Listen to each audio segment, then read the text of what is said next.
I'm going to ask Miss Karen some questions about the vernal pond. What is a vernal pond? Oh, well, I actually wrote down a definition, and then I'll give you some more information. It is a seasonal depression wetland. They're covered by shallow water for variable periods from winter to spring, but may be completely dry for most of summer and fall. So to put that in my own words, it's like a big puddle, and there's no water source besides the rain and the snow that melts. And it dries up. And it's supposed to dry up. Do you know why it dries up? Because it only goes by rain. Right, it only comes by, so it usually will dry up in summer, but the last 3 years it hasn't dried up, so I'm hoping it will dry up this year. Go ahead, what were you going to say? What kind of plants are those?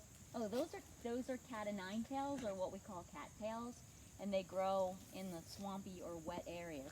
Oh, and that's something else I wanted to tell you.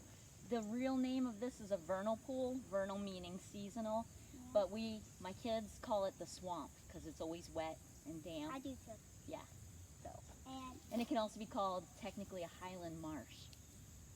The cat tails, and like, I forget what season it is, they all get some puppies. And me, Adela, and Eve, and the other friends used to pretend they're brooms, and we used to pretend we're slaves, and those were the brooms we used to clean the dust on the boat. Oh, and you can play with them. Spread them all out and wave them around. And they're also good for mosquitoes, I learned from one of my students. If you let them dry out a little bit and then you burn them, and as they burn, they keep the mosquitoes away. Ew. What kind of animals live in the swamp? Well, I think you wanted to concentrate on amphibians, right?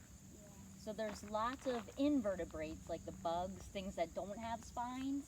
But the vertebrates, the amphibians that live in there are frogs and salamanders, newts, and under frogs comes